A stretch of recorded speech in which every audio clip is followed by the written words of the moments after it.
جس گھر میں کتا، تصویر اور جنبی یہ تین ہوں وہاں رحمت کا فرشتہ نہیں آتا۔ کتا ہو، کسی کو غسل کی حاجت ہو اور اس کے باوجود وہ غسل نہ کرے، جنبی، اور تیسرا جو ہے وہ تصویر، جہاں یہ ہوں میرے حضور نے فرمایا وہاں رحمت کا فرشتہ نہیں آتا۔ تو بعض گھروں کے اندر قد آدم کے برابر تصویریں لگی ہوئی ہوتی ہیں تو ظاہر رحمت کا فرشتہ تو وہاں نہیں آئے گا۔ اور پھر یہ تصویر کسی تقدس مآب ہستی کی ہی کیوں نہ ہو تو پھر بھی اس سے گریز کرنے کا کہا گیا ہے۔ اور آج ہمارے گھروں کے اندر سکرین کے اوپر جو تصویریں چل رہی ہوتی ہیں اور جو مختلف چینلز کے اوپر چل رہا ہوتا ہے تو پھر ہم کہتے ہیں کہ پتہ نہیں برکت کہاں اڑ گئی، میاں رحمت کے فرشتے تمہارے گھر میں کبھی آئے ہی نہیں تو پھر برکت کہاں سے آئی؟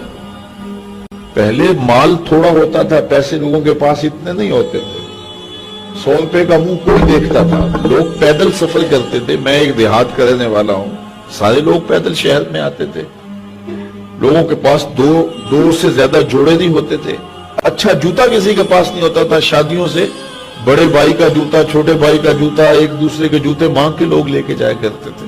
سکول کے بچوں کے پاس بہت ساری مائیں تو کچھ کھانے کے لیے دے دیتی تھی کہ یہ دوپہر کو کھا لینا، اور خرچی بھی بڑی معمولی سے ملتی تھی۔ اور آج ہر بچہ 200-300 روپے کا بیلنس روز جو ہے وہ موبائل پہ خرچ کرتا ہے، موٹر سائیکل کا جو ہے وہ تیل الگ خرچ کرتا ہے، اور جو اس کی جیبیں بھری ہوئی ہوتی ہیں، اور اتنا کچھ ہونے کے باوجود برکت نہیں ہے۔ برکت جو ہے وہ پیسوں سے نہیں آتی، جب رحمت کے فرشتے آتے ہیں برکتیں لے کے آتے ہیں۔ اور ہمارے گھروں کے اندر جو قدآور سکرینیں لگی ہوئی ہیں اس سے برکت اڑ گئی ہوئی ہے، اور اس پہ پھر کیا کیا دیکھا جا رہا ہے اور کیا کیا دکھایا جا رہا ہے، تو پورے ملک سے برکت اڑ گئی ہوئی ہے۔ پیسے کی فراوانی کے باوجود برکت باقی نہیں رہی۔ کثرت کچھ چیز نہیں ہے، برکت کچھ چیز ہے۔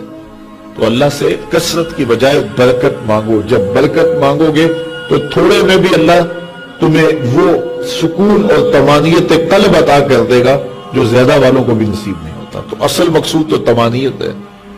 تو اپنی اولاد کو جو ہے وہ اپنے عمل کے ساتھ، اپنے رویے کے ساتھ صالحیت کی جانب لے کر کے جاؤ۔ قرآن مجید کی تلاوت معمول رہے گھر میں، اور 5 گانا نماز کے لیے گھر میں مصلے بچھیں، مائیں بہنیں بیٹیاں گھروں میں مصلے بچھائیں، اور مرد حضرات مسجد کا رخ کریں، تو پھر دیکھنا کہ اس کے اثرات مرتب ہونے لگے۔ ایک بندہ جا رہا تھا جنگل میں تو اس نے دیکھا کہ ایک لومڑی ہے جس کے پاؤں بھی کٹے ہیں، ہاتھ بھی کٹے ہوئے۔ اس نے کہا مالک تو اس کو کیسے رزق دیتا ہوگا؟ تو وہ ایک درخت پہ چڑھ کے بیٹھ گیا۔ ایک شیر آیا، اس نے شکار کیا اور کچھ کھایا اور باقی بس مردہ چھوڑ کے چلا گیا۔ یہ رینگتی ہوئی آگے بڑھی اور وہ جو بچہ کھچا تھا اس نے وہ کھا لیا۔ تو اس کا بڑا یقین حامل ہو گیا۔ اس نے کہا کہ مالک تو کتنا کریم ہے، اس کو بھی رزق دیتا ہے۔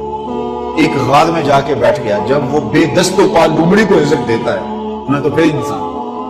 ایک پہر گزرا، 2 پہر گزرے، وہ ہاتف سے آواز آئی میرے بندے میں تجھے بھی دوں گا لیکن شیر بن لومڑی نہ بن، شیر بن لومڑی نہ بن، کہ خود بھی کھاؤ اور اوروں کو بھی کھلا۔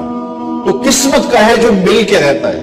اب وہ شیر بن کے لے لے یا لومڑی بن کے لے لے، حرام ذریعہ اختیار کر لے یا حلال ذریعہ اختیار کر لے، اب یہ ہمیں اس نے اختیار دیا ہے۔ فَلَنُحْيِيَنَّهُ حَيَاتً طَيِّبَةً، اللہ فرماتا ہے کہ جو میرا ہو جائے پھر میں ستھری زندگی دے دیتا ہوں، میں پاکیزہ زندگی دے دیتا ہوں، میں نورانی زندگی عطا کر دیتا ہوں۔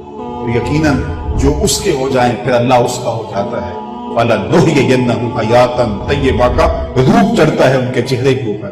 زندہ ہوتے ہیں تو خوبصورت زندگی گزارتے ہیں، اور جب اس دنیا سے جاتے ہیں تو پھر بھی خوبصورت زندگی گزارتے ہیں۔ اللہ تعالی ہمیں ایسا کر دے کہ مرنے کے بعد بھی ہمارے چہرے پہ رسول اللہ کے انوار کا عکس نمایاں ہو، اور دنیا کی زندگی میں رہیں تو ہم طمانینت کی زندگی، سکھ اور چین کی زندگی گزاریں۔ صبح سے لے کر شام تک ٹینشن، مصیبت، پریشانیاں، کیا ضرورت ہے اتنا کچھ لینے کے لیے؟ درود پڑھتے جاؤ، زندگی گزارتے جاؤ، زندگی سوچی گزارو، زندگی اوکھی نہ گزارو۔ جو اللہ نے دے دیا اس پہ راضی ہو جاؤ، بس ٹھیک ہے۔ اگر کوئی لوگ تمہیں گالیاں دیتے ہیں، برا کہتے ہیں، کوئی بات نہیں، بھلے آلو کی تینوں کافر کافر آکڑ تو آہو آہو آہو۔ کوئی تکلیفیں دیتا ہے پھر بھی پریشان نہ ہو، رزق تھوڑا ہے تب بھی پریشان نہ ہو، زیادہ ہے پھر بھی ٹینشن نہ لو۔ اللہ کا شکر ہے، اللہ نے جس حال میں رکھا ہے۔ اور سنو، میں کہتا ہوں کہ یہ ٹینشن فری حدیث ہے.